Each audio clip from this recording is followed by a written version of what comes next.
கிறிஸ்துவுக்குள் எனக்கு அன்பானவர்களே, ஆண்டவராகிய இயேசு கிறிஸ்துவின் இனிய நாமத்தினாலே இந்த காலை வேளையில ஒவ்வொருவரையும் அன்போடு கூட வாழ்த்துகிறதுல அதிக மகிழ்ச்சி அடைகிறேன். சிஎஸ்ஐ கோவை திருமண்டலம், சிஎஸ்ஐ கிறிஸ்துநாதர் ஆலயம் திருச்செங்கோடு சார்பாக ஒவ்வொருவரையும் அன்போடு கூட வாழ்த்துகிறதுல நாங்கள் மகிழ்ச்சி அடைகிறோம். சேசுமாய் கூட இந்த நல்ல நாளின் காலை வேளையில இந்த ஆராதனைக்கு ஆரம்பமாக தலைகளை தாழ்த்தி தேவ சமூகத்தில் நம்ம ஒப்புக் கொடுத்து நாம் ஜெபிப்போம். ஜீவனுள்ள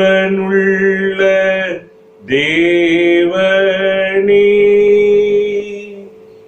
ஆவியே வாரும். ஜீவனுள்ள தேவனே, ஆவியே வாரும். நோரேக்கோ ஓரேக்கோ ஊரவாக்கி நீரப்பூ. ஜீவனுள்ள தேவனே, ஆவியே வாரும்.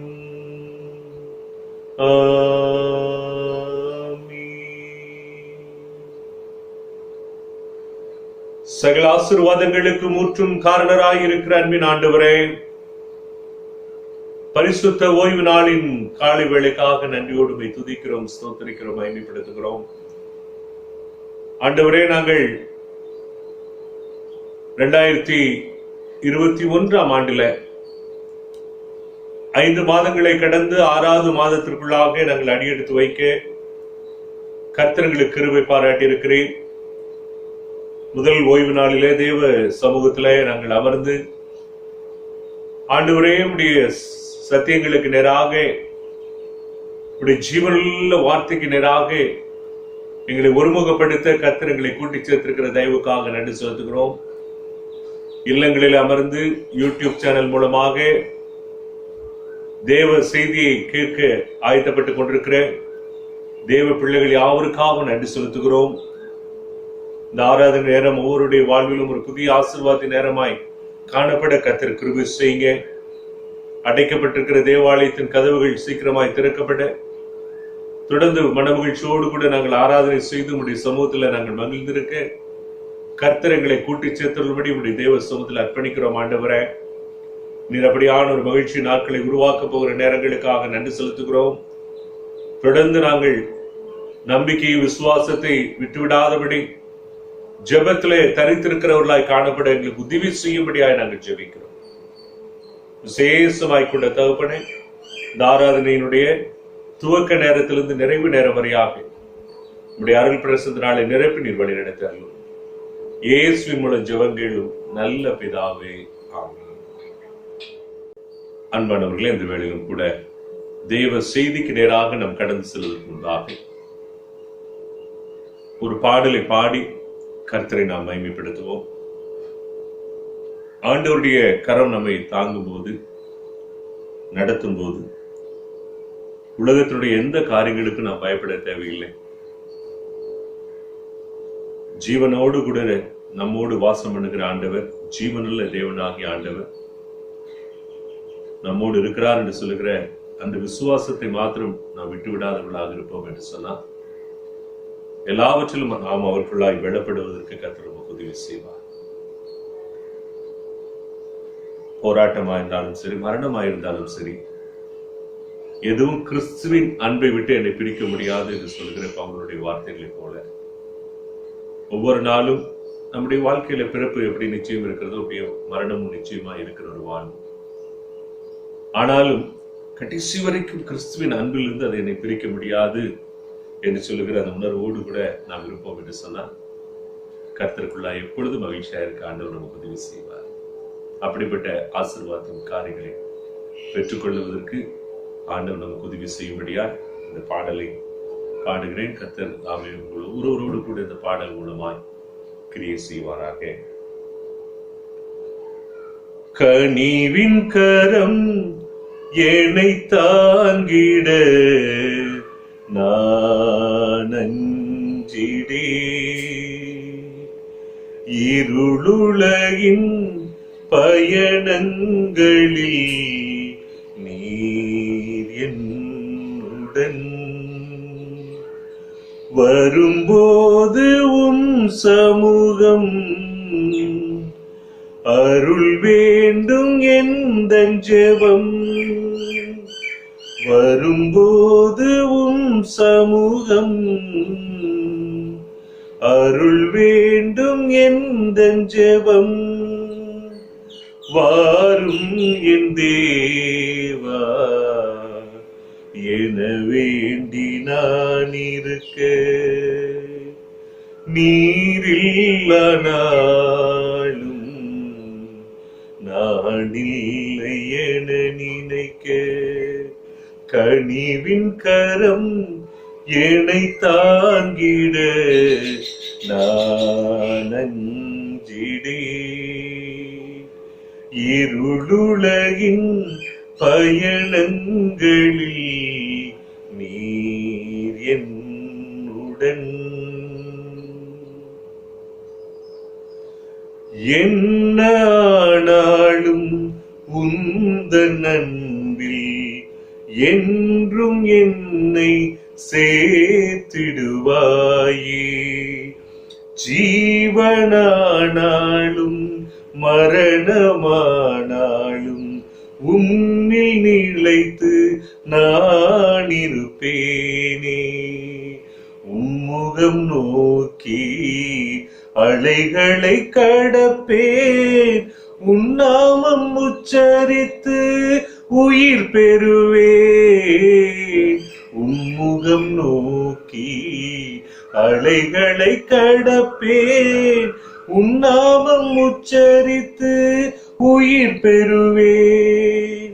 காலமெல்லாம் உம்மை துதிப்பேன், நன்றிகளை ஏறெடுப்பேன். காலமெல்லாம் உம்மை துதிப்பேன், நன்றிகளை ஏறெடுப்பேன். கனிவின் கரம் என்னை தாங்கிட நான் அஞ்சிடே, இருளுலகின் பயணங்களில் நீர் என்னுடன். வானம் பூமி மாறினாலும் என்றும் மாறா நல் நேசரே, வாக்கு தத்தம் தந்த தேவா, என்றும் காக்கும் நல் நாயகா. உன்னாமம் கொண்டு சாத்தானை வெல்வேன், உன் ரத்தம் கொண்டு ஜெயித்திடுவேன். உன்னாமம் கொண்டு சாத்தானை வெல்வேன், உன் ரத்தம் கொண்டு ஜெயித்திடுவேன். வாழ்நாளெல்லாம் உம்மை புகழ்வேன், நன்றிகளை ஏறெடுப்பேன். வாழ்நாளெல்லாம் உம்மை புகழ்வேன், நன்றிகளை ஏறெடுப்பேன். கனிவின் கரம் என்னை தாங்கிட நான் அஞ்சிடே, இருளுலகின் பயணங்களில் நீர் என்னுடன். வரும்போது உம் சமூகம் அருள் வேண்டும் எந்தன் ஜெபம். வரும்போது உம் சமூகம் அருள் வேண்டும் எந்தன் ஜெபம். வாரும் என் தேவா என வேண்டி நான் இருக்க, நீரில்லானாலும் நான் இல்லை என நினைக்க, கனிவின் கரம் என்னை தாங்கிட நான் அஞ்சிடே, இருளுலகின் பயணங்களில் நீர் என்னுடன். கிறிஸ்துவுக்குள் என அன்பானவர்களே, இந்த காலை வேளையில தேவ செய்திக்கு கடந்து செல்வதற்கு முன்பாக தலைகளை தளர்த்தி கர்த்தருடைய சமூகத்தில் அர்ப்பணித்து கேட்கிற தேவ செய்திகள் அப்படி இருதயத்தில் ஆட்கொள்ளும்படியாக நாம் ஜெபம் செய்வோமா? ஆவியானவரே, அன்பினாவியானவரே,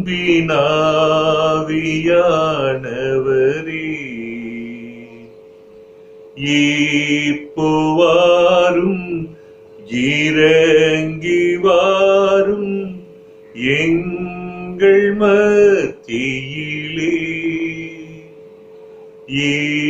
இப்போவாரும் இறங்கி வாரும் எங்கள் மத்தியிலே. என் கண்மலையும் என் மீட்பருமாகிய கர்த்தாவே, என்னுடைய வாயின் வார்த்தைகளும் இங்கே அமர்ந்திருக்கிற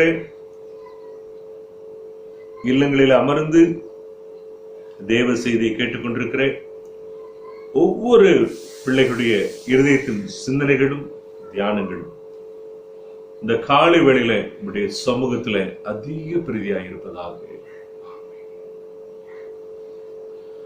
அன்பானவர்களே, இந்த காலை வேளையில பரிசுத்த ஓய்வு நாளின் காலை வேளையில ஒவ்வொருவரையும் சந்திக்கிறதுல அதிக மகிழ்ச்சி எடுக்கிறேன்.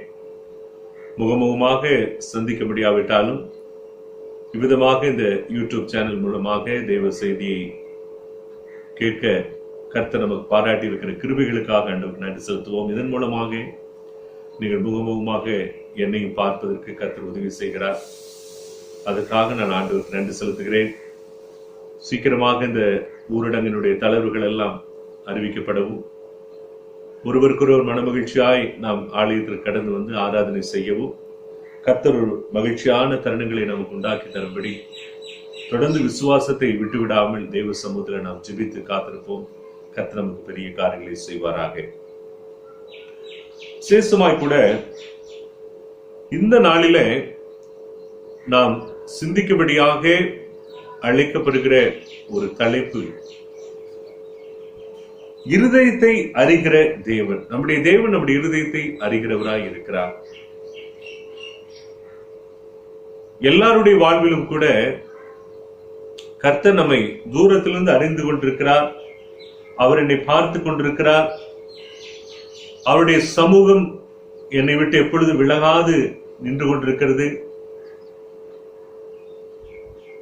நான் பாதாளங்களிலே போய் படுக்கை போட்டாலும் அங்கேயும் இருக்கிறார். நான் வானபரியந்தம் ஏறினாலும் அவர் அங்கேயும் இருக்கிறார்.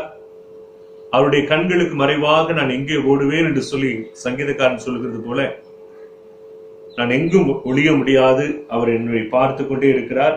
என்னுடைய வெளிப்புறமான அசைவு மாத்திரமில்லை, வெளிப்புறமான தோற்றத்தை மாத்திரமில்லை, அவருடைய இருதயத்தையும் அறிந்திருக்கிற தேவனா இருக்கிறார் என்று சொல்லுகிற அந்த உணர்வு கிறிஸ்தவர்களாக நம்முடைய வாழ்க்கையில் இருக்கும் என்று சொன்னார். நம்முடைய வாழ்க்கையில பாவங்கள் என்று சொல்லப்படுகிறது முற்றிலுமாக எடுத்து போடப்படும். என எப்பொழுதுமே ஆண்டவர் பார்த்து கொண்டே இருக்கிறார் என்று சொல்லுகிற அந்த உணர்வு, ஆண்டவர் என்னோடு இருக்கிறார் என்று சொல்லுகிற உணர்வு, இது ஆண்டவருக்கு பிரியமில்லாத காரியம் என்று சொல்லுகிற உணர்வு, இவைகள் எல்லாம் நம்மை அனுதினமும் கிறிஸ்துவுக்குள்ளாக நீதியின் பாதையில நடத்துவதற்கு அது நமக்கு உதவி செய்யும். மனிதனாக எதெல்லாம் தன்னுடைய தனித்திறமையில தனி வெள்ளத்தில உருவாக்குகிறார்களோ அவைகள் எல்லாம் ஒரு நாளில் அழிக்கப்பட்டு போகும். இது எதற்காக நான் சொல்லுகிறேன் என்று சொன்னால், இன்றைக்கு ஒரு செயற்கையாக உருவாக்கப்பட்ட ஒரு மனிதர்களினாலே உருவாக்கப்பட்ட கொரோனா என்று சொல்லப்படுகிற இந்த COVID-19 என்று சொல்லப்படுகிற இந்த வியாதி நிமித்தமாக அநேக உயிர் பலிகள் அநேக சேதங்கள் இப்படியெல்லாம் நடக்கிற இந்த காலகட்டங்களில ஒரு பெரிய பயம் நமக்குள்ளாய் உருவாகிறது. அநேகர் சொல்லுகிறார்கள், பெரிய உயிரை குறித்துதான, ஜீவனை குறித்துதான ஒரு பெரிய பயமா இருக்குது. ஒரு வீட்டை விட்டு வெளியே போறது இல்லை, பக்கத்துல இருக்கிறவர்கிட்ட பேசுறது இல்லை. இவ்வளவு கடினமா இருக்கக்கூடிய வேண்டிய ஒரு காலகட்டங்களில் நாங்கள் இருக்கிறோம். வருமானங்கள் குறைந்து போயிருக்கிற சூழ்நிலை. சுத்தமாகவே கடந்த ஒரு வருட காலங்களுக்கு முன்பாக இந்த கோவிட் வந்த நாட்களிலே, லாக்டவுன் வந்த நாட்களிலே எங்களுக்கு வருமானம் அடிபட்டு போனது. இந்த வரைக்கும் நாங்கள் அதை எழுந்திருக்க முடியாத ஒரு சூழ்நிலை. கடன் வாங்கியே எல்லா ஜீவனையும் நடத்தி கொண்டிருக்க வேண்டிய ஒரு சூழ்நிலை. இப்படியெல்லாம் நாங்கள் போய்கொண்டிருக்கிறதே. இதெல்லாம் எப்பொழுது அழிவுக்கு வரும், எப்பொழுது இதெல்லாம் முடிவுக்கு வரும் என்று சொல்லி அநேகருடைய கேள்விகள் இவ்வளவுமாய் இருக்கிறது. அது மாத்திரமல்ல, அநேக திருச்சபை மக்கள் ஆலயத்தை குறித்து மறந்து போய்விட்டார். அப்படி ஒரு ஆலயங்கிறது இருக்குது, ஆராதனை என்று சொல்லுகிற ஒரு காரியங்கள் இருக்கிறது. தேவனுக்கு நேராக நாம் பணிந்து தேவனை ஆராதனை செய்ய வேண்டுமே என்று சொல்லுகிற அந்த காரியங்கள் இருக்கிறது என்பதெல்லாம் மறந்து போன ஒரு சூழ்நிலையில இன்றைக்கு கடந்து போய் கொண்டிருக்கிற நிலையில இருக்கிறோம்.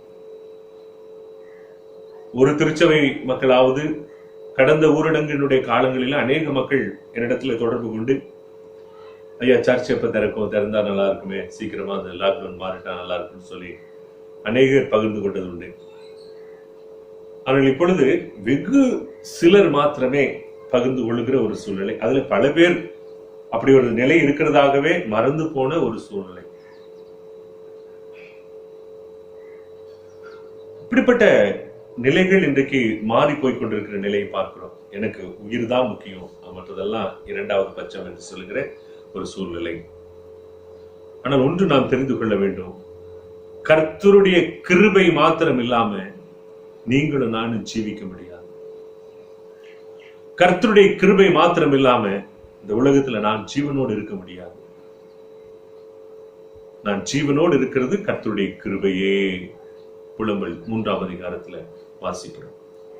ஏற்கனவே நான் சொல்லி இருக்கிறேன், நான் ஜீவனோடு இருக்கிறது கர்த்தருடைய சுத்த கிருபையே என்று சொல்லுகிற வார்த்தை வேதாகமத்திலே கிடையாது. மனிதனாக உருவாக்கி கொள்ளுகிற வார்த்தை, சும்மா போட்டுக்கிறது அப்படி வார்த்தை, சுத்தன ஒரு வார்த்தையெல்லாம் போட்டுக்கிறது அப்படி எல்லாம் கிடையாது. நீங்க புலம்பல் 3ஆம் அதிகாரத்தை எடுத்து வாசித்து பாருங்க. நான் ஜீவனோடு இருக்கிறது கர்த்தருடைய கிருபையே. அப்ப அவருடைய கிருபையினாலதான் நம்ம வாழ்க்கிறோம். இந்த கொரோனாவில நின்று நம்ம பதுங்கி இருக்கிறதுனாலயோ ஒளிந்து கொண்டிருக்கிறதுனாலயோ அது மாத்திரம் வாழ்வு அல்ல. இதெல்லாம் நம்மை ஒரு வியாதியிலிருந்து தற்காத்துக் கொள்ளுகிறதுக்கு மருத்துவர்களும் அரசாங்கம் சொல்லுகிற ஒரு விதிமுறைகள், அதை நாம் பின்பற்றுகிறோம். அது மிக நல்லது. இது எல்லாத்துக்கும் மேல அவருடைய கிருபை தான் நம்மை பாதுகாத்துக் கொண்டிருக்க. அது அனுதினமும் உணர்ந்து ஆண்டவருக்கு நன்றி சொல்லணும். ஆண்டவரே, இந்த வியாதி அழிக்கப்படணும், அநேக அழிவுகள் மாற்றப்படணும், அநேக ஜனங்கள் மரித்து போகிற இந்த அனுபவங்கள் மாற்றப்படணும் அப்படின்னு சொல்லி நாம் ஜெபிக்க ஜெபிக்க ஜெபிக்க கர்த்தர் விடுதலின் ஆவியை நமக்குள்ளாக கொண்டு வருவார். இன்றைக்கு ஆக்சிஜன் படுக்கைகள் எல்லாம் மீதமாய் இருக்கிறது, ஓரளவு தொற்று குறைந்து கொண்டிருக்கிறது என்று சொல்லி ஒரு நல்ல செய்தி நாம் கேட்பதற்கு ஆண்டவர் உதவி செய்திருக்கிறார். அப்படி நம்ம தொடர்ந்து ஜெபிக்க ஜெபிக்க விசுவாசத்தை காத்துக்கொண்டு ஆண்டவருடைய சமூகத்தில் காத்திருக்க ஆண்டவர் பெரிய காரியங்களை நமக்கு செய்வ வல்லவராக இருக்கிறார். எதற்காக சொல்கிறேன் என்று சொன்னால், மனிதனாக உருவாக்குற எல்லாமே ஒரு நாள் அழிந்து போகும். முதல்ல குளோனிங் முறையில ஒரு செல், ஒரு உயிரினத்தினுடைய செல்லில் இருந்து எடுத்து ஒரு குளோனிங் முறையில ஒரு இங்கிலாந்து தேசத்துல முதல்ல எடின்பர்க் என்று சொல்லப்படுகிற நகரத்துல ஒரு புதிதாக ஒரு ஆடு கண்டுபிடித்தார்கள். அதை கண்டுபிடித்த உடனே அதனுடைய வளர்ச்சி, அதனுடைய பேலன்ஸ் சைஸ் எல்லாம் பாத்தீங்கன்னா நல்ல பெரிய சைஸ்ல இருக்கக்கூடிய அனுபவங்கள் இப்படி எல்லாம் இருந்தோன்னே நல்ல வளர்ச்சி. மனிதனாய் கண்டுபிடித்த ஒரு ஆடுக்கும் செயற்கையாய் தேவன் உருவாக்கின ஆட்டுக்கும் எவ்வளவு வித்தியாசம் பாருங்கன்னு சொல்லி பெருமை பாராட்டிக் கொள்ளுகிற நிலை காணப்பட்டது. ஆனா நாள் போக என்ன நடந்தது என்று சொன்னால், மிக விரைவிலேயே அந்த குளோனிங் முறையில் உருவாக்கப்பட்ட அந்த ஆடானது வயதான ஒரு தோற்றத்துக்கு வர ஆரம்பித்து விட்டது. அதுக்கு அடுத்த நிலையில நான் பார்க்கும் பொழுது அதற்கு மூட்டு வலி, இடுப்பு வலி என்று சொல்கிற காரியங்கள் எல்லாம் அப்படி வர ஆரம்பித்தது. இப்படி ஒவ்வொரு நிலைகளில அதனுடைய தன்மை குறைந்து போய் வெகு சீக்கிரத்தில் அது மரணத்தை சம்பவிக்கிற நிலை காணப்பட்டது. இப்படிப்பட்ட சூழ்நிலைகள் தான் இத்தாலி தேசத்துல ஒரு ரகசியமாக மனிதர்கள், விலங்குகள் என்று சொல்லப்படுகிற இந்த காரியங்களை வைத்து அவர்களும் ஒரு புதிய முயற்சியை தயாரித்து பார்த்தார்கள். அதிலும் தோல்வி. ஆக இவைகள் எல்லாவற்றும் நாம் பார்க்கக்கூடிய ஒரு விசேஷித்த காரியங்கள் என்னவென்று சொன்னால், மனிதன் தன்னுடைய செயற்கையாக உருவாக்கின எல்லாமே ஒரு அழிவுக்கு நேராக தான் கடந்து போனது. அது ஆரம்பத்தில் அது மிக பிரம்மாண்டமாக, மிக வீரியமாக, மிக பலனுள்ளதாக, அதனுடைய தன்மையெல்லாம் பார்க்கறதுக்கு பயங்கரமான ஒரு அழகுள்ளதாக காணப்படுகிற சூழ்நிலை காணப்பட்டாலும் கூட அது நிலைத்திருக்காத ஒரு சூழ்நிலை காணப்பட்டது. அப்புறம் தேசம் முழுவதுமே இந்த குளோனிங் முறையில இந்த மற்ற காரியங்களை உருவாக்குறது எல்லாத்தையும் கைவிட்டு விட்டாங்க. எதற்காக நான் சொல்லுகிறேன் என்று சொன்னா, இன்றைக்கு மனிதனாக செயற்கையாய் உருவாக்கின ஒரு நிலைதான் இந்த கொரோனானுடைய தொற்று சொல்லுகிறார்கள். விஞ்ஞானிகள் அதை தெளிவாக கணக்கிட்டு சொல்லுகிறார்கள். அப்ப இது நிச்சயமா நிலைத்திருக்காது. கர்த்தரதி நிச்சயமாக அந்த தேசத்திலே, உலகத்தினுடைய எல்லா இடங்களிலும் இருக்காதபடிக்கு ஆண்டவர் அழைத்து போடுவார். ஆனால் ஒன்று நாம் நினைவுல வைத்துக் கொள்ள வேண்டும், கர்த்தர் அனுமதிக்காமல் இது நடக்காது. கர்த்தர் ஏதோ ஒரு திட்டத்தோடு கூட இதை அனுமதித்திருக்கிறார். அப்ப ஆண்டவர் அனுமதித்திருக்கிறார் என்று சொன்னால், தேசங்களுக்குள்ளாக பாவங்கள் பெருகிற போது ஒரு அழிவை ஆண்டவர் அனுமதிக்கிறார். நோவாவுடைய காலத்துல அனுமதித்தார். அநேக நிலைகளிலே பாவங்கள் எங்கெல்லாம் பெருகினதோ அப்பெல்லாம் இதை ஆண்டவர் அதை அனுமதித்துக் கொண்டே வருகிறார். நான் கட்டின மகா பெரிய பாபிலோன் அல்லவா என்று சொல்லி மாறுதட்டி கொள்ளும் பொழுது ஒரு அழிவை ஆண்டவர் அனுமதித்தார்.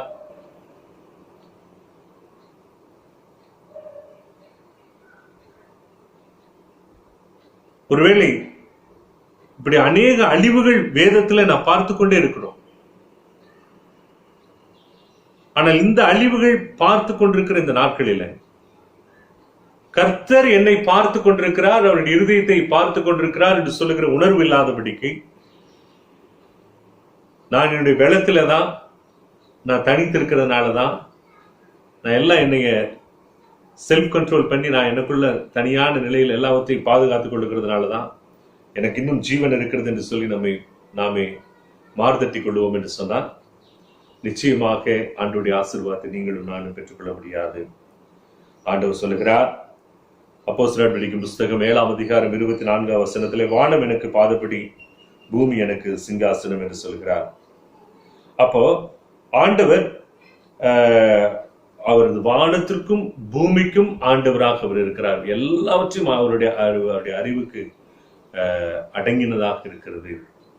ஆக அந்த நிலையில பிலிப்பியர் 1:21 சொல்லப்பட்டிருக்கிறது போல பவுல் சொல்லுகிறார், கிறிஸ்து எனக்கு ஜீவன், சாவு எனக்கு ஆதாயம் என்று சொல்லுகிற அந்த அனுபவங்களிலே கர்த்தரோடு கூட நீங்களும் நானும் இருப்போம் என்று சொன்னால், நிச்சயமாக கிறிஸ்துவுக்குள் பலப்பட்டு அநேகருக்கு சத்தியத்தை அறிவிக்கிறவர்களாக, அநேகரை நீதியின் பாதையை நடத்துகிறவர்களாக, அநேகருக்கு இந்த கொரோனா குறித்ததான பயங்கள், தொற்று வியாதிகளை குறித்ததான பயங்கள், மரணத்தை குறித்ததான பயங்கள் இருக்கிற அந்த ஜனங்களுக்கு வாழ்க்கையில ஒரு புதிய ஒளியேற்றுகிற மக்களாக நீங்களும் நானும் கடந்து வருவதற்கு ஆண்டவர் நம்மை எடுத்து பயன்படுத்துவார்.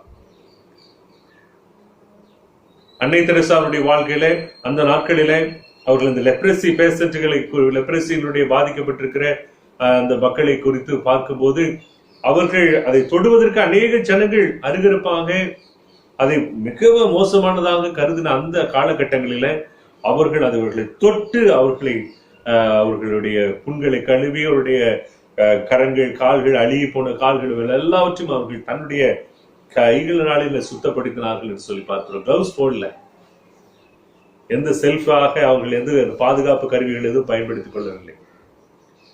மாறாக அவர்களுக்கு அந்த தொற்று அவர்களை கடைசி வரைக்கும் அவர்களை பாதிக்கவே இல்லை. காரணம், கிறிஸ்துவுடைய ஆவியானவர், ஆண்டவருடைய பலன், ஆண்டவருடைய கிருபை, ஆண்டவருடைய இரக்கம், ஆண்டவருடைய தயவு அவர்களோடு வாசம் பண்ணுகிறதுனாலே ஆண்டவர் அன்னை தெரசா அம்மையார்களை தற்காத்து கொண்டதினாலே எதுவும் அவர்களை அது பரவவில்லை, அது அவர்களுக்கு சேதப்படுத்தவில்லை. அப்படி நம்ம விசுவாசத்தை காத்துக்கொள்ளணும்.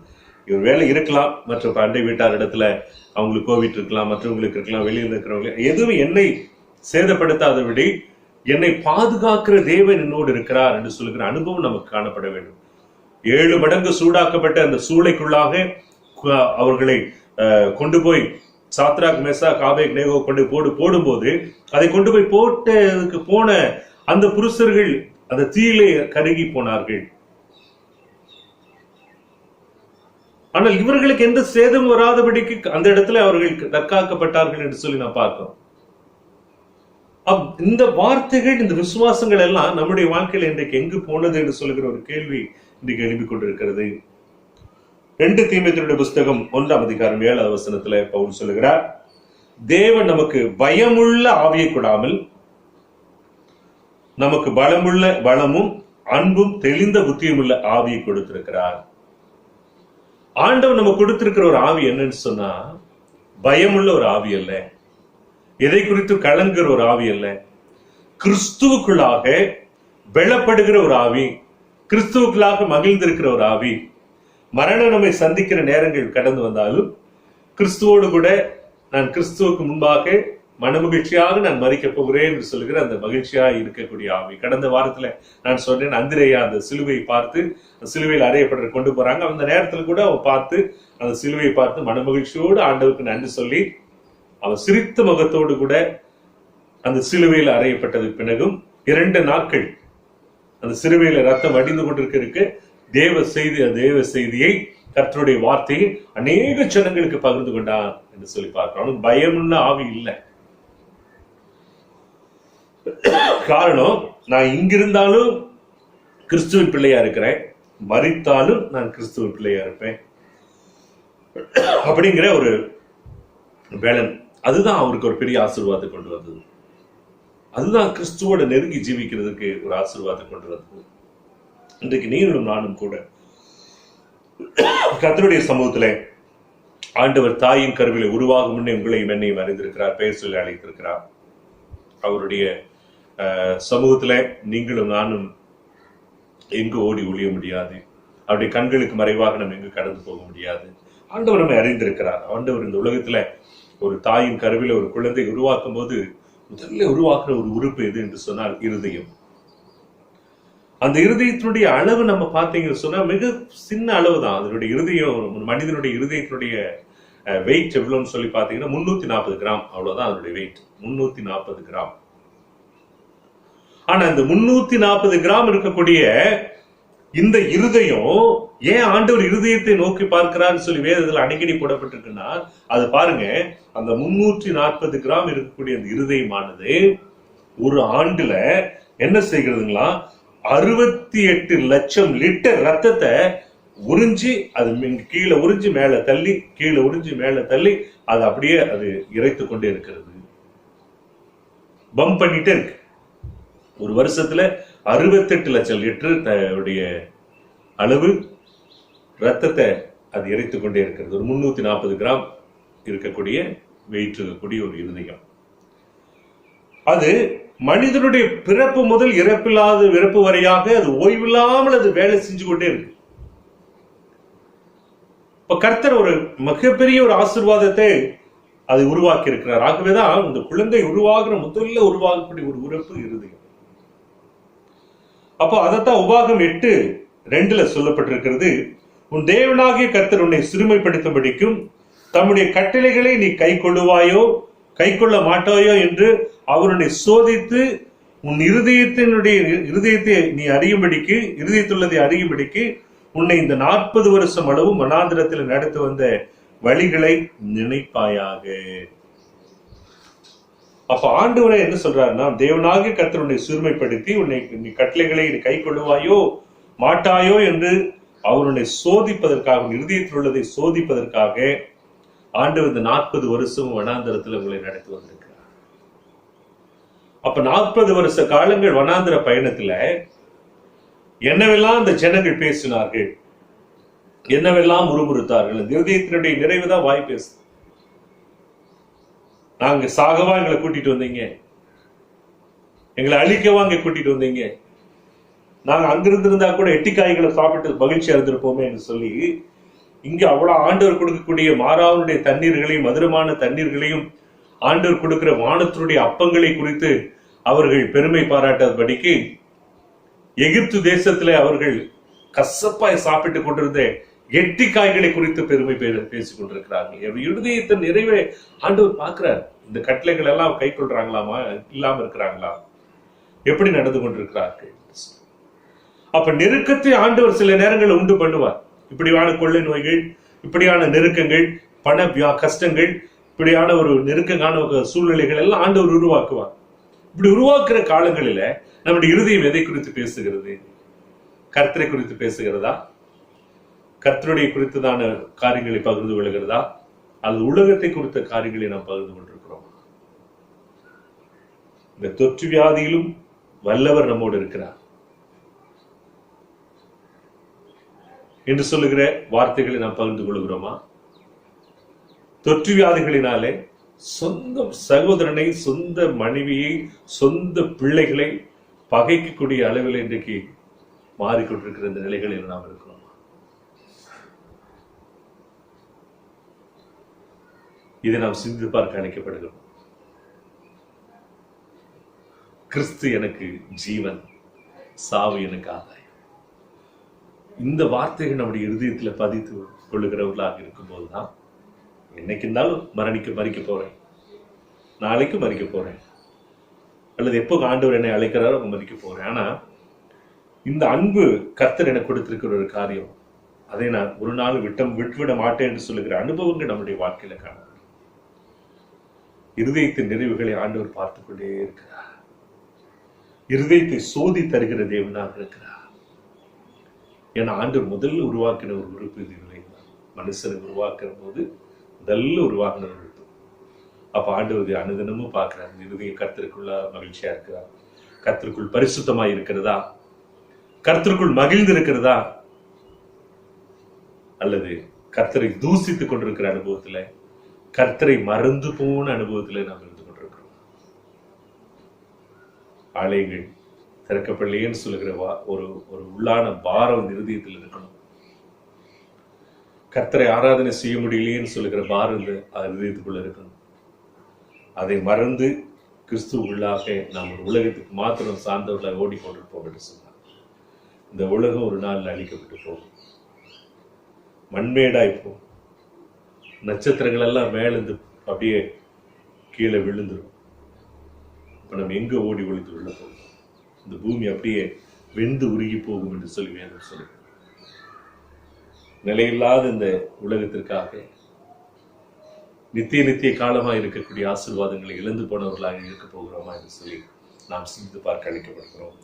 1 சாமுவேலுடைய புஸ்தகம் 9ஆம் அதிகாரம் 19ஆம் வசனத்துல சாமுவேல் தீர்க்கதரிசி சவுல் இடத்துல சொல்லுகிறார், நாளை காலமே உன் இருதயத்தில் உள்ளதை எல்லாம் ஆண்டவர் உடைய பலத்தினாலே உனக்கு தீர்க்க தரிசனமாக நான் தெரியப்படுத்துவேன் என்று சொல்லி சொல்கிறார். இருதயத்தில் உள்ளதையெல்லாம் ஆண்டவர் எனக்கு சொல்லிடுவார். நீ என்ன யோசிக்கிறியோ, என்ன நினைக்கிறியோ அதெல்லாம் ஆண்டவர் எனக்கு சொல்லுவார், நான் அதை உங்களுக்கு சொல்லுவேன்னு சொல்றார். அப்ப ஆண்டவர் நம்முடைய இருதயத்தை எவ்வளவு தூரம் உற்று பார்த்து கொண்டிருக்கிறார் என்று சொல்லி நாம் சிந்து பார்க்க அழைக்கப்படுகிறோம். யோபு 27ஆம் அதிகாரம் 6ஆம் வசனத்துடைய பிற்பகுதியில் அவர் சொல்லுகிறார், நான் உயிரோடு இருக்கும் அளவும் என் இருதயம் என்னை நிந்திக்காது என்று சொல்லி. நான் உயிரோடு இருக்கும் அளவு என் இருதயம் என்னை நிந்திக்காது. என்னை நிந்திக்காதுன்னு சொன்னா அவருடைய ஆவிக்குரிய அர்த்தம் என்னன்னா, இவ்வளவு மண்ல சாம்பல்ல உட்கார்ந்து எல்லாம் சுரண்டி தோலெல்லாம் அழுகி இவ்வளவு போயிருக்கிற சூழ்நிலையிலும் கூட என்னுடைய இருதயமானது என்னை உருவாக்கின, என்னை படைத்த, எனக்கு ஜீவனை கொடுத்த, எனக்கு ஆதாரமா இருக்கக்கூடிய என் கர்த்தரை அது ஒரு நாளும் நிந்திக்காது என்று சொல்லி அவர் சொல்லுகிறார். என்னுடைய வாயில திறந்து ஆண்டவர் இப்படி பண்ணிட்டாரே அப்படின்னு சொல்லி நான் சொல்ல மாட்டேன்னு சொல்றார். நெருக்கத்தின் மத்தியிலும் அந்த வார்த்தையை சொல்லுகிறார். எல்லாவற்றையும் இழந்து போய் மணல்ல சாம்பல்ல உட்கார்ந்து கொண்டிருக்கிற சூழ்நிலையில் அந்த வார்த்தையை சொல்கிறார். இன்றைக்கு நீங்களும் நானும் இந்த வார்த்தையை சொல்ல முடியுமா?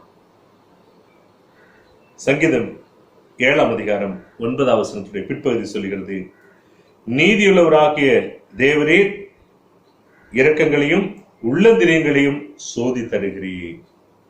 ஆண்டவர் நீதிபரர். அவர் இரக்கமுள்ளவர் தான், இல்லைன்னு இல்லை. ஆனாலும் கூட அவர் நம்முடைய உள்ளந்திரியங்களை சோதி தருகிறவராய் இருக்கிறார். ஆகவேதான் மனிதனோ முகத்தை பார்க்கிறார், தேவனோ நம்முடைய உள்ளந்திரியங்களை, நம்முடைய இருதயத்தை சோதி தருகிறார் சொல்லி. அப்ப ஆண்டவர் பார்க்கிறது முகத்தை அல்ல, வெளிப்புற தோற்றத்தை அல்ல, வெளிப்புறமான அழகை அல்ல. ஆண்டவர் நம்முடைய இருதயத்தை, நினைவுகளை எல்லாம் தூரத்திலிருந்து அறிகிற தேவனாய் இருக்கிறார். சங்கீதம் 26:2 சொல்கிறது, தாவீது சொல்லுகிறார், கர்த்தாவே என் இருதயத்தை புடமிட்டு பார். நீங்க பாருங்க, ஏதாவது இருதயத்துல எப்பாவது உங்களை குறித்து நான் தீமையா பேசியிருப்பேனா, தீமையா சிந்திச்சிருப்பேனான்னு சொல்லி நீங்க பாருங்க. அப்படி இருந்துதான் என்னை மன்னிங்க. நான் அப்படி இருக்காதபடிக்கு என்னுடைய இருதயம் இன்னும் வரைக்கும் ஆண்டவரே நான் பரிசுத்தத்தை காத்து கொண்டிருக்கிறேன்னு சொல்லி அவன் சாட்சி சொல்லுகிறான். அந்த அனுபவங்கள் நம்முடைய வாழ்க்கையில நிச்சயமாய் காணப்பட வேண்டும். ஆகவேதான் நீதிமொழிகள் 13:12 இந்த வசனம் எல்லாருக்கும் தெரிந்த ஒரு வசனம் தான். நெடுநாட்களாய் காத்திருப்பது இருதயத்தை இழைக்க பண்ணும், நலமானது வரும் பொழுதோ அது ஜீவ விருட்சத்தை போல இருக்குன்னு சொல்லி. நெடுநாளா காத்திருந்து அது இருதயத்தை இழைக்க பண்ணி போயிடும். எல்லாருக்கும் நடக்கக்கூடிய காரியம் தான். ஆனா கர்த்தர் நலமானதை கொடுக்கிறார்னு சொல்லி அடுத்த வசனம் சொல்லுது, அதை அநேக நேரங்களில் மறந்து போகும். அவர் கொடுக்கும்போது அது ஜீவ விருட்சத்தை போல இருக்கணும். ஒருவேளை படிப்பினுடைய காரியங்களா இருக்கலாம், பண வரவனுடைய காரியங்களா இருக்கலாம், அது வியாதி குறித்ததான பயத்தினுடைய காரியங்களா இருக்கலாம். என்னையா இத்தனை நாள் ஆயிடுச்சு, இன்னும் என்ன நடக்கல, இன்னும் எப்ப நடக்க போகுது, இனி எப்ப காரியங்கள் சந்திக்க போறாரு அப்படின்னு சொல்லி அந்த சோர்வின் நிமித்தமாக ஆண்டவரை நிந்திக்கிறவர்களாக நாம் மாறிவிடக்கூடாது. அநேக அந்த கடைசி நேரத்தில் அந்த ஆசீர்வாதங்களை இழந்து போகிறதுக்கு ஒரே ஒரு காரணம் என்னன்னா, ஒருவேளை கடைசி நேரத்துல யோபு நிந்திச்சிருப்பாருன்னு சொன்னா அவருக்கு இரட்டிப்பின் ஆசீர்வாதத்துடைய வாழ்க்கை கிடைத்திருக்காரு. பொன்னும் பொருளும் செல்வமும் இருக்கக்கூடிய காரியங்களுடைய ஆசீர்வாதம் கிடைத்திருக்காரு. யோபு 42 நீங்க வீட்டுல மெதுவா எடுத்து திருப்பி பாருங்க. இந்த கடைசி பகுதி சொல்லுகிறது, கடைசி நேரத்தில் தன் சிநேகிதனுக்காக அவன் ஜெபித்த பொழுது கர்த்தர் அவன் சிறையிருப்பை மாற்றுகிறார். அவன் சிறையிருப்பை மாற்றப்பட்ட உடனே நடந்த சம்பவங்கள் என்ன, அவனுடைய உறவினர்கள், அவனுக்கு சேர்ந்தவர்கள் எல்லாம் கொண்டு வந்து அவனுக்கு பொருளும் பொருளும் ஆஸ்தியும் அவனுக்கு கொண்டு வந்து படைக்கிறார். இவன் கேட்கல. அது வரைக்கும் இவன் சாம்பல் உட்காந்து இருக்கும் போது இவனுக்கு பொண்ணு கொண்டு வந்து கொடுக்காதவங்க, பொருள் கொண்டு வந்து கொடுக்காதவங்க, உணவு கொண்டு வந்து கொடுக்காதவங்க, கஷ்டத்தின் நேரத்துல பக்கத்தில் இல்லாம இருந்த சூழ்நிலையில் இருந்தவங்க, அவருடைய நண்பர்களே தூசித்து போன சூழ்நிலை, மனைவி தூசித்து போன சூழ்நிலை, இப்படியான காலங்களில் இருந்த நிலையெல்லாம் ஒரு நிமிஷத்துல கர்த்தர் மாற்றினார். எப்போ? கடைசி வரைக்கும் இந்த இருதயம் கர்த்தரை நிந்திக்காமல் இருந்ததுனாலதான் சொல்றார், இந்த நான் உயிரோடு இருக்கும் அளவும் என் இருதயம் என்னை நிந்திக்காது, என்னை படைத்த கர்த்தரை நிந்திக்காது. அதுதான் அவனுக்கு ஒரு ஆசீர்வாதத்தை உண்டாக்கி. ஆகவேதான் சங்கீதம் 97:11 சொல்லுகிறது, நீதிமானுக்காக வெளிச்சமும் செம்மையான இருதயத்தாருக்காக மகிழ்ச்சியும் விதைக்கப்பட்டிருக்கிறது. நீதிமானுக்காக ஒரு வெளிச்சமும் செம்மையான இருதயம் உள்ளவர்களாக இருக்கிறவர்களுக்காக மகிழ்ச்சி விதைக்கப்பட்டிருக்கிறது. யார் திட்டினாலும் மகிழ்ச்சியா இருப்போம், யார் நம்ம விட்டு போனாலும் மகிழ்ச்சியா இருப்போம், எது கிடைக்கலனாலும் மகிழ்ச்சியா இருப்போம், எது கிடைச்சாலும் மகிழ்ச்சியா இருப்போம். எல்லா சூழ்நிலையிலும் பவுல் சொல்லுகிறது போல மனரமியமா இருக்க கற்றுக்கொண்டேன். ஒண்ணு வந்தா மட்டும் சந்தோஷம், போனா அப்படியே சொங்கி போற அனுபவம். இழந்து போனதை தேட ஒரு ரட்சிக்கவுமே மனுசுகுமாரன் வந்திருக்கிறார். இந்த அனுபவத்தை மறந்து போகக்கூடாது. கர்த்தர் என்னுடைய இருதயத்தை படைத்து என்னை உருவாக்கி எனக்கு ஜீவனை கொடுத்த ஆண்டவர் என்னோடு. அவர் பார்த்துக்குவார். வியாதியிலும் பெரியவர், தொற்று வியாதிகளிலும் பெரியவர், என்னுடைய கடன் பிரச்சனையிலும் பெரியவர், என்னுடைய பிள்ளைகளுடைய படிப்பினுடைய காரியங்களை சந்திக்கிறதிலும் பெரியவர், என்னுடைய வாழ்க்கையை மாற்றுகிறதிலும் பெரியவர். அடிமட்ட சூழ்நிலையில வேலை இழந்து போயிருக்கிற நிலையில வருமானங்கள் குறைவுற்றிருக்கிற நிலையில நீ அடுத்த பிச்சை எடுக்க வேண்டும் என்று சொல்லுகிற சூழ்நிலைக்கு நேராக தள்ளப்பட்டிருக்கிற நிலையிலும் என்னை மாற்ற வல்லவராக இருக்கக்கூடிய பெரியவர் என்னோடு இருக்கிறார் என்று சொல்லுகிற அனுபவங்கள் நம்முடைய வாழ்க்கையில் இருக்கும் என்று சொன்னால் கர்த்தர் நமக்கு பெரிய காரியங்களை செய்ய வல்லவராக இருக்கிறார். மத்தேயு 5:8 சொல்கிறது பாக்கிய வசனங்களில, இது எல்லாருக்கும் தெரிஞ்சதுதான். மத்தேயு 5:5 அதிகாரத்துல பாக்கிய வசனங்களில சொல்லுகிற காரியங்கள், இருதயத்தில் சுத்தம் உள்ளவர்கள் பாக்கியவான்கள்.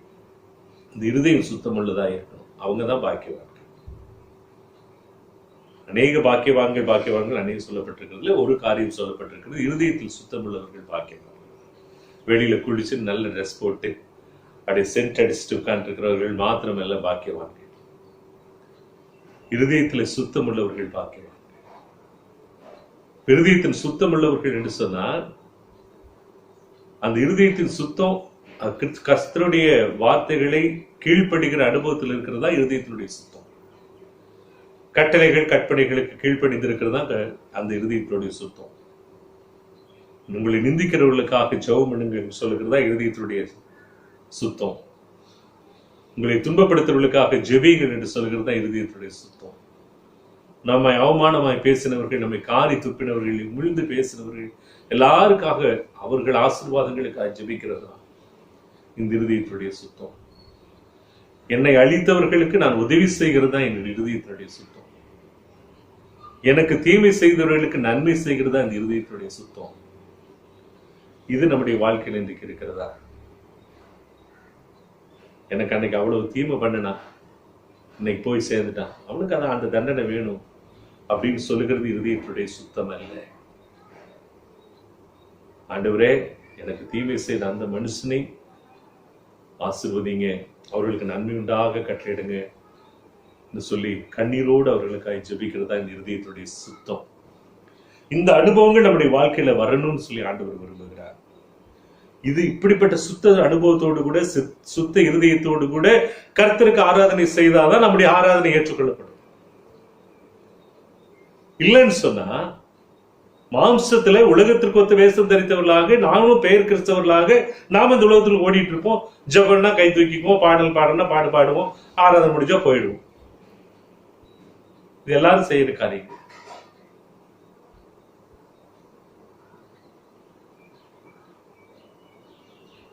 இந்த அனுபவங்கள் மாற்றப்படும். எபேசியர் 3:17 சொல்லுகிறது, கிறிஸ்து உங்கள் இருதயத்தில் வாசமாயிருக்க ஆண்டவருடைய ஆவியை ருசி பாருங்கள் என்று பவுல் சொல்லுகிறார் என்று சொல்லப்பட்டிருக்கு. கிறிஸ்து நம்முடைய இருதயத்துல வாசமா இருக்கிறதுனாலே அவருடைய ஆவியானவர் நம்மளை ஊற்றப்பட்டிருக்கிறார் என்பதை நாம் ருசி பார்க்கிற அனுபவங்கள் வேண்டும் என்று சொல்லி எபேசியர் 3:17 சொல்லப்பட்டிருக்கிறது. அப்ப ஆவியானவர் நமக்குள்ள வந்துட்டாருன்னு சொன்னா, கிறிஸ்துவனுடைய ஆவியானுடைய கிரியை நமக்குள்ள வந்துருச்சுன்னு சொன்னா, நாம எல்லாரும் கிரியையில வெளிப்படுத்துகிறவர்களாக காணப்படுவோம். வாயில மாத்திரம் இல்ல, கிரியையில காட்டுகிறது அனுபவம். ஆகவேதான் வேதம் சொல்லுகிறது, கிரியை இல்லாத விசுவாசம் செத்துதான் இருக்கு. கிறிஸ்துவன்னு சொல்லுவோம், என்னை திட்டின உடனே எனக்கு விரோதமா அவன் பேசின உடனே அவனுக்கு விரோதமா பேசி அவனை பெரிய கேவலப்படுத்தி அவனுக்கு எல்லா விதத்திலையும் அவன் இப்படி பேசிட்டான்னு ஊரு பூரா பரப்புகிற அனுபவங்கள் கிறிஸ்துவனுடைய அனுபவம் அல்ல. விரோதமாய் பேசினவர்களுக்கும் விரோதமாய் தீங்கு செய்தவர்களுக்கும் அநியாயம் செய்தவர்களுக்கும் முழங்கால்களை முடக்கி அவர்களை ஆசீர்வதித்து ஜெபிக்கிறதா நம்முடைய கிரியையுள்ள விசுவாசம்.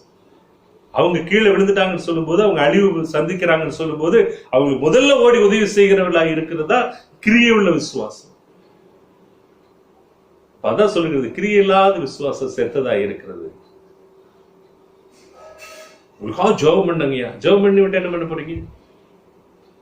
உதவி செய்யணும். கஷ்டத்தின் மத்தியில் இருக்கிறவர்களுக்காக என்னால் முடிந்தது செய்யணும். அந்த கிரியை இருக்கணும். அது இல்லைன்னு சொன்னா நம்முடைய விசுவாசங்கள் அத்தையும் செத்ததாக இருக்கிறது. இந்த அனுபவங்களை கர்த்தர் நமக்கு அநேக நேரங்களில நினைப்பூட்டி கொண்டிருக்கிறார். 2 தெசலோனிக்கேயர் புஸ்தகத்துல 2ஆம் அதிகாரம் 17வது வசனத்துல, உங்கள் இருதயங்களை தேற்றி எல்லா நல் வசனத்திலும் நற்கிரியிலும் உங்களை ஸ்திரப்படுத்துங்கள். நல் வசனத்திலே இருக்கணும், நற்கிரியிலேயே அது இருக்கணும். அப்படிதான் நம்ம அந்த இருதயத்தை ஸ்திரப்படுத்த முடியும். அப்படி அந்த அனுபவத்தை கூட காணப்படுகிற நிலையில நாம் இருக்கணும்னு சொல்லி வேதம் நமக்கு சொல்லுகிறது. எபிரேயர் 3:8 சொல்கிறது, உங்கள் இருதயத்தை கடினப்படுத்தாதிருங்கள். எங்க அம்மாட்ட பேச மாட்டேன், எங்க அப்பாட்ட பேச மாட்டேன், எங்க அண்ணங்கிட்ட பேச மாட்டேன், தங்கச்சிட்ட பேச மாட்டேன், இவங்கிட்ட பேச மாட்டேன், அவங்கிட்ட பேச மாட்டேன், இவனுக்கு அதை செய்ய மாட்டேன், இவனுக்கு அதை செய்ய மாட்டேன், அவன் எனக்கு அதை பண்ணிட்டான். இந்த இருதயம் கடினப்பட்டு கொண்டே இருக்கக்கூடிய அனுபவங்கள், அன்று தினமும் இருதயம் கடினப்பட்டு கொண்டே இருக்கு. இது கர்த்தருக்கு பிரியமில்லாத ஒரு காரியம். நம்மை காரி துப்பினவர்களுக்கும் அறைந்தவர்களுக்கும் நமக்கு விரோதமாய் செயல்பட்டவர்களுக்கும் அவர்களோடு கூட மீண்டும் அன்பாய் பேசுகிற அனுபவங்கள், அவர்களோடு கூட மீண்டும் அன்பு செலுத்துகிற அனுபவங்கள், இவைதான் ஆண்டவர் நம்மிடத்திலிருந்து எதிர்பார்க்கிற காரியங்கள். இந்த இருதயத்தை கடினப்படுத்தணும்னு சொன்னா, நீங்க இது இருதயத்தை கடினப்படுத்த கர்த்தருக்கு நீங்களும் நானும் தூரமாய் போய்கொண்டே இருக்கணும். என்னுடைய இருதயம் கடினமா இருக்குன்னு சொன்னா, இந்த சபையார் அப்படி பேசிட்டாங்கல்ல, அவங்ககிட்ட நான் பேசவே மாட்டேன், அவங்க வீட்டுக்கு விசிட் போக மாட்டேன் அப்படின்னு என் இருதயத்தை நான் கடினப்படுத்தினேன்னு சொன்னா, கர்த்தருக்கு நான் தூரமாக இருக்கிறேன், ஊழியம் செய்யறதுக்கு லாய்க்கு. வெளியில வேணா ஜெபம் பண்ணிக்கலாம், ஏதாவது இருக்கீங்களான்னு பேசிக்கலாம், எல்லாமே பண்ணிக்கலாம். ஆனா கிறிஸ்து என்னோடு இருக்க. இருதயத்தை கடினப்படுத்தாதிருங்கள், எபிரேயர் 3:8 சொல்கிறது. அப்ப இவ்வளவு சொல்லியும் இந்த இருதயத்துல ஆண்டவரை குறித்ததான ஒரு நம்பிக்கையுள்ள காரியங்கள் நடக்கல அப்படின்னு சொன்னா, என்னென்ன கஷ்டங்கள் வரும்னு சொல்லி வேதத்துல நமக்கு தெளிவா சொல்லப்பட்டது. என்னெல்லாம் கஷ்டங்கள் உருவாகும், என்னெல்லாம் பிரச்சனைகள் ஆண்டவர் கொண்டு வருவார்னு சொல்லி ஆண்டவர் அந்த காரியங்களை குறித்து நமக்கு தெளிவா சொல்கிறார். தயவு செய்து நீ வீடுகளில் சென்று அதை எடுத்து மெதுவாக நீங்கள் வீடுகளில் உங்களுக்கு நேரம் கிடைக்கிற நேரத்துல தயவு செய்து எடுத்து வாசிங்கள். உபாகம் 28 அதிகாரம் 65, 66, 67 வசனங்கள் நீங்க பாத்தீங்கன்னா, 65ஆம் வசனம் சொல்லுகிறது, கர்த்தர் உனக்கு தந்திரலின் இருதயத்தையும் சோர்ந்து போகிற கண்களையும் மன சஞ்சலத்தையும் அவர் உனக்கு கொடுப்பாராம். எப்ப கொடுப்பாருன்னா, இந்த இருதயம் சோர்ந்து போகிறதையும் தத்தளிக்கிற இருதயத்தையும் சோர்ந்து போகிற கண்களையும் மன சஞ்சலத்தையும் ஆண்டவர் கொடுப்பார். எப்போ கர்த்தருக்கு விரோதமாய் நம்முடைய இருதயத்தை என்னைக்கு கடினப்படுத்துறோமோ அப்ப ஆண்டவரே அதெல்லாம் கொடுத்துருவாரு. நம்முடைய இருதயம் தத்தளிக்கிறதா காணப்படும். தத்தளிக்கிற இருதயம்னா, இது அதை பண்ணலாம், இதை பண்ணலாம், அப்படி செய்யலாம், இப்படி செய்யலாம், அதை பார்த்துக்கலாம், இந்த அதை போய் பார்த்துக்கலாம், அதை பார்த்துக்கலாம்னு சொல்லி தத்தளிக்கிற காரியம், கண்ணெல்லாம் சோர்ந்து போகிற காரியங்கள், நம்முடைய மனத்துல ஒரு எப்பொழுதுமே ஒரு சஞ்சலம், தவிப்பு, இவையெல்லாம் இருக்கக்கூடிய காரியங்களை ஆண்டவரே உண்டு பண்ணிடுவார். அடுத்தது 28ஆம் அதிகாரம் 67ஆவது வசனத்துல சொல்லப்பட்டிருக்கிறது, நீ பயப்படும் இருதயத்துல திகழும், உன் கண்களுக்கான காட்சியுமாகும், விடிய காலத்தில் எப்பொழுது சாயங்காலம் வரும் என்றும் சாயங்காலத்தில் எப்பொழுது விடிய காலம் வரும் என்று சொல்லி நீ காத்திருக்கிற காரியங்கள் எல்லாம், ஒரு காய்காலம் எல்லாம் எப்படா விடிய காலம் வந்துடும், விடிய காலம் வந்து எப்படா சாயங்காலம் வரும், இப்படி காத்திருக்கிற அனுபவத்துல நாம் மாற்றப்பட்டு விடுவோம். நம்ம விருதியை கலங்கி போன சூழ்நிலையில காணப்பட்டு விடுவோமா? இதெல்லாம் எப்போ நடக்குன்னு சொன்னா, கர்த்தருக்கு பிரியமில்லாத காரியங்களை செய்ய ஆரம்பிக்க போகும். அப்போ 28ஆம் அதிகாரம் 63ஆம் வசனம் சொல்கிறது, கர்த்தர் உனக்கு நன்மை செய்யவும் உங்களை பெருகவும் எப்படி உங்கள் மேல் இரக்கமாய் இருந்தாரோ அப்படியே கர்த்தர் உங்களை அழிக்கவும் உங்களை அதம் பண்ணவும் ரம்மியமாயிருப்பார். நீங்கள் சுதந்திரிக்கிற போகிற தேசத்திலிருந்து பிடுங்கி போடப்படுவீர்கள் என்று சொல்லுகிறார். எப்படி ஆண்டவர் உங்களுக்கு நல்லா வரணும், நீங்க நல்லா வாழணும்னு சொல்லி ஆண்டவர் நம்பியமா உங்க மேல இருந்தாரோ அதெல்லாம் மாறி, நீங்க எப்படி நீங்க பெருகி பழுகி பெருகணும்னு சொல்லுகிற ஆசீர்வாதத்துக்கு நேராக உங்களை கொண்டு வந்தாரோ அதெல்லாம் மாறி உங்களுடைய வாழ்க்கையானது ஆண்டவரே அழிக்க போடுகிற சூழ்நிலையில அது மாறப்பட்டு விடுன்னு சொல்லப்பட்டது. எப்போ? என்னுடைய இருதயம் கடினப்பட்டு போகும்போது. ஆண்டவர் முதல்ல படைத்த மனிதனை உருவாக்கும் போது, முதல்ல தாயின் கருவிலை உருவாக்கும் போது உருவான அந்த முதல் இருதயம் எப்ப கர்த்தருக்கு பிரியமில்லாம மாறுதோ அப்போ ஆண்டவருக்கு அந்த நிலையில ஆசீர்வாதங்கள் இழந்து உலகத்துல எல்லா அழிவுகளையும் நீங்களும் நானும் சந்தித்து ஒரு சூழ்நிலைகளுக்கு ஆண்டவரே அந்த அழிவை உண்டாக்குவார். அந்த நிலைகளுக்கு நாம் தள்ளப்பட்டு போகாதபடி நாம் காத்துக்கொள்ள ஆண்டவர் நம்மை அழைத்துக் கொண்டிருக்கிறார். ஆகவேதான் சங்கீதம் 138 ஆண்டவரை முழு இருதயத்தோடு, முழு ஆத்மாவோடு, முழு பலத்தோடும் ஆண்டவரை தொழுது கொள்வாயாக என்று சொல்லி சங்கீதக்காரர் சொல்றார். முழு இருதயத்தோடு, முழு பலத்தோடு, முழு ஆவியோடு கூட ஆண்டவரை தொழுது கொள்கிற அனுபவங்கள் காணப்படும். முழு இருதயம் வேணும், முழு பலம் வேணும், முழு ஆவி வேணும். இதெல்லாம் 3 இல்லாம ஆண்டவர் தொழுது கொள்ள முடியாது. அந்த அனுபவங்கள் நம்ம இடத்துல இருக்கும் என்று சொன்னால் நிச்சயமான ஆசீர்வாதங்களை நாம் பெற்றுக்கொள்ள முடியும். கடைசியாக ஏசாயா தீர்க்கதரிசன புத்தகம் 63ஆம் அதிகாரம் 10ஆம் வசனம் சொல்லுகிறது, அவர்களோ கலகம் பண்ணி அவர்கள் பரிசுத்த ஆவியை விசனப்படுத்தினார்கள், ஆதலால் அவர் அவர்களுக்கு சத்ருவாய் மாறி அவரே அவர்களுக்கு விரோதமாய் யுத்தம் பண்ணுவார். அப்ப எப்ப பரிசுத்த ஆவியை விசனப்படுத்துகிறோமோ அப்போ ஆண்டவரே சத்ருவாக மாறுகிறார். எப்ப நம்ம இருதயம் கடினப்படுகிறதோ, மற்றவர் மேல பிரியமில்லாத நிலையில் உன்னிடத்துல அன்பு கூறுவது போல இடத்துல அன்பு கூறலன்னு சொல்லுகிற அந்த அனுபவங்கள் மாறுகிறதோ, 10 கற்பனைகளுக்கு விரோதமான நிலைகளில மாறுகிறதோ, அப்பொழுது அந்த இருதயம் கடினப்படும் பொழுது அது கர்த்தரே பரிசுத்த ஆவியானவர் அப்ப நம்ம விசனப்படுத்துறோம். அப்படி பரிசுத்த ஆவியானவர் விசனப்படுத்தும் போது அவரே சத்ருவாக மாறி நம்மை அழித்து போடுகிறார். ஏசாயா 63:10 அது தெளிவாய் சொல்லுகிறது. அப்போ இன்றைக்கு ஒருவேளை இந்த அழிவிலிருந்து காக்கப்படணும்னு சொல்லி ஜெபம் பண்றோமே, கொள்ளை நோயினுடைய அழிவிலிருந்து காக்கப்படணும்னு சொல்லி ஜெபம் பண்றோமே, கர்த்தருடைய கரத்தினுடைய அழிவிலிருந்து நான் காக்கப்படணும்னு என்னைக்காச்சும் ஜெபித்திருக்கிறோமா? கிரியில்லாத விசுவாசம் செத்துதா இருக்கிறதே. அண்டை வீட்டார்கிட்ட பேசுறது இல்லை, பக்கத்துல பேசுறது இல்லை, தம்பிகிட்ட பேசுறது இல்லை, அண்ணங்கிட்ட பேசுறது இல்லை, சபையார்கிட்ட பேசுறது இல்லை. அன்னைக்கு அவன் என்னை பேசிட்டான்னு அந்த கோபத்தை கடைசி வரைக்கும் வைத்துக் கொண்டிருக்கிற அனுபவங்கள். கிறிஸ்துவனுடைய அன்பு எங்கே போனது? அன்னைக்கு என்னை பேசினாலும் சரி, அடிச்சிருந்தாலும் சரி, ஐயா நல்லா இருக்கீங்களா, அம்மா நல்லா இருக்கீங்களா, நீ என்னை அடிச்சவன் தாண்டா, நீ எனக்கு துரோகம் செய்தவன் தாண்டா அப்படின்னு சொல்லுகிற அனுபவத்தோடு கூட இருப்பவர்கள் சொன்னார். கிறிஸ்துவனுடைய பரிசுத்த ஆவியானவரை நீங்களும் நானும் விசனப்படுத்துகிறோம்.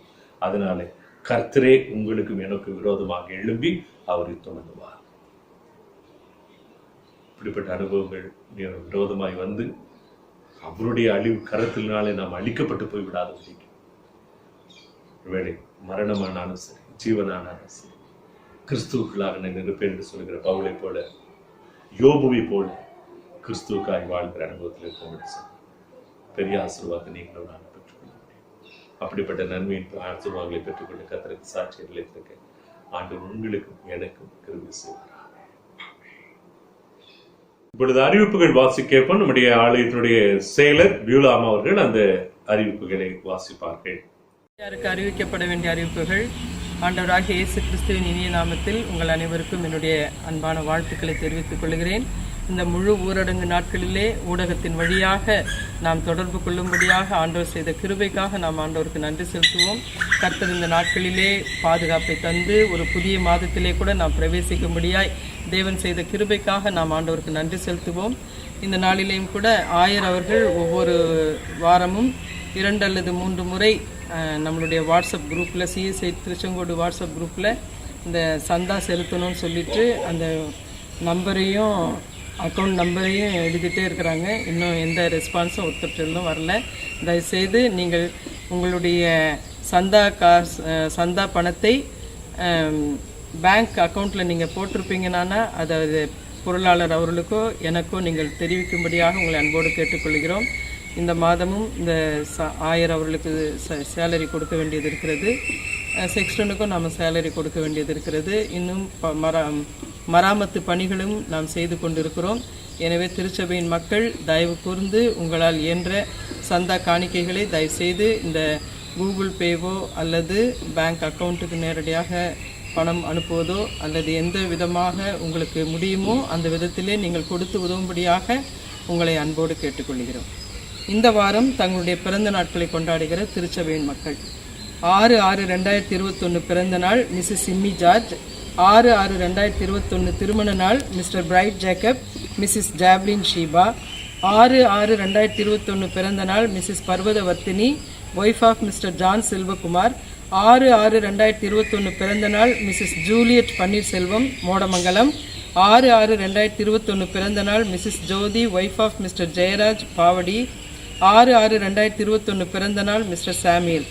7/6/2021 பிறந்த நாள் Selvan P Kevin John Samuel, son of mister Babu Jebakumar. 7/6/2021 பிறந்த நாள் மிஸ்டர் கிருஷ்ணமூர்த்தி, உஞ்சனை. 9/6/2021 பிறந்த நாள் master J Israel Peterson Chester, son of mister John David.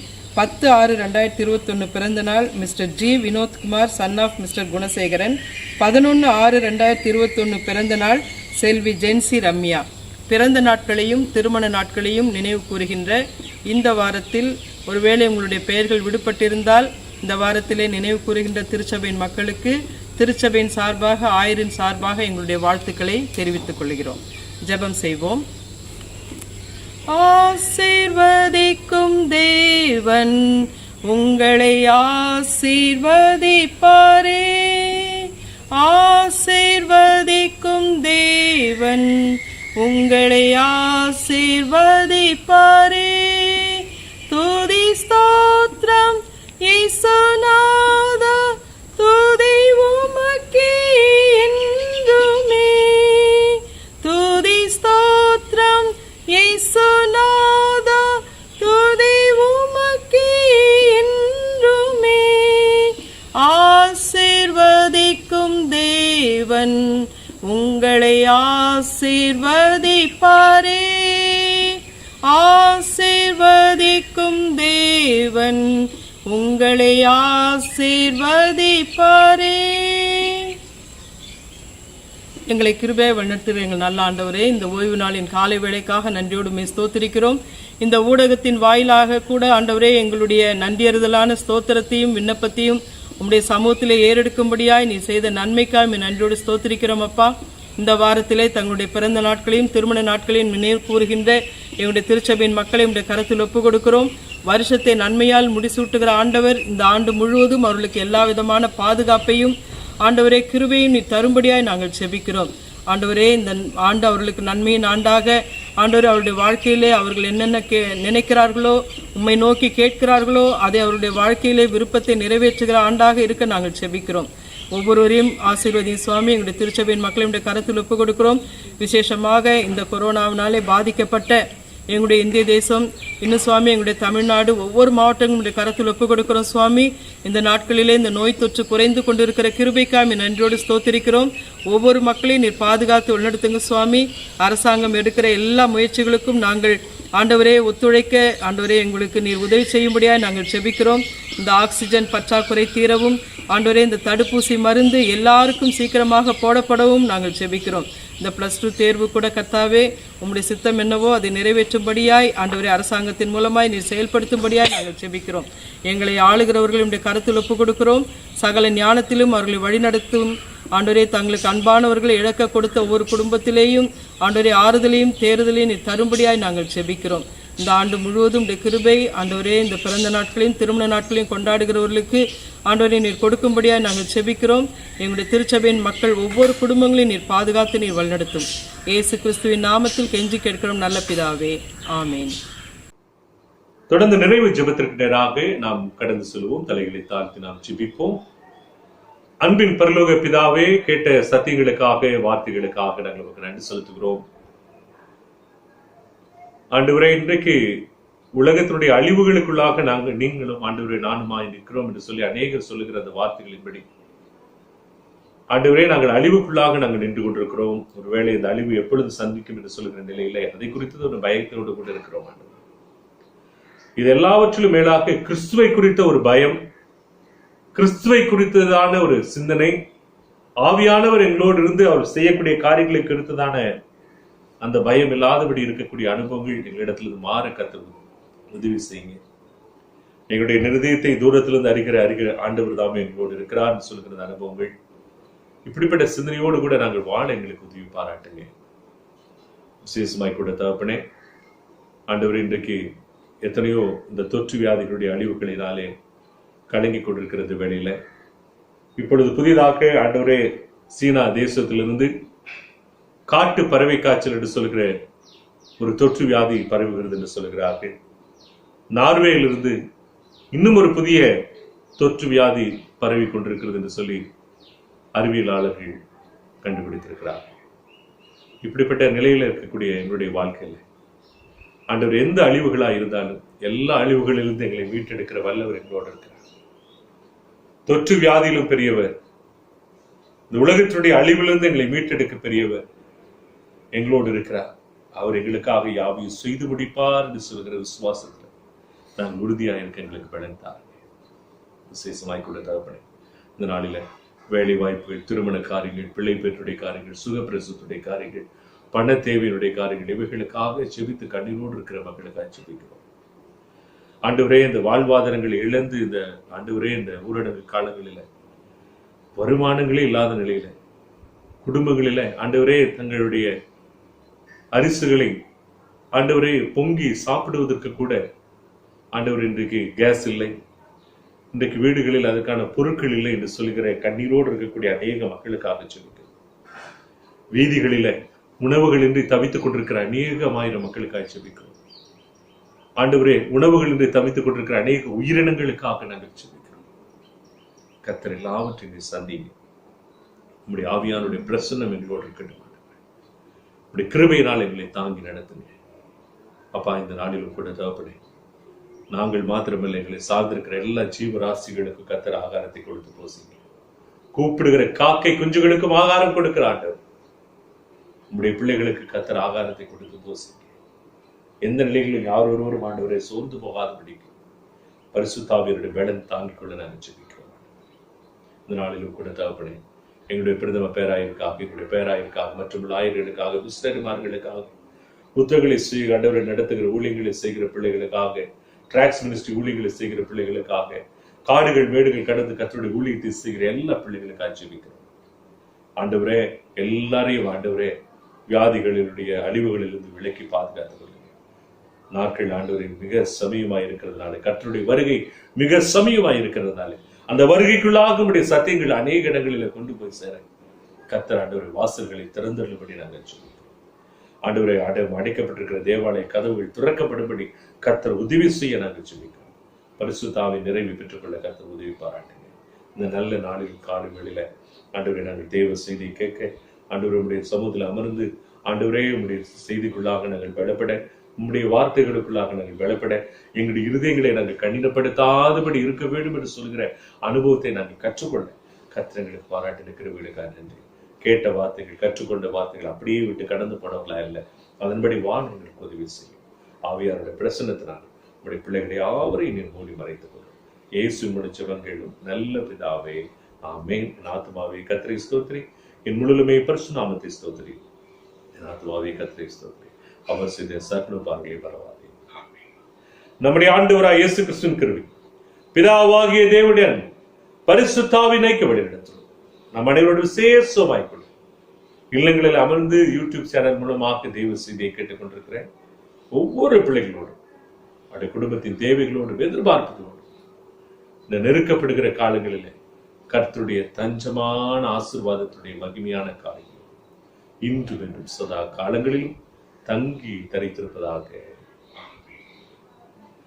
Amen, amen, amen.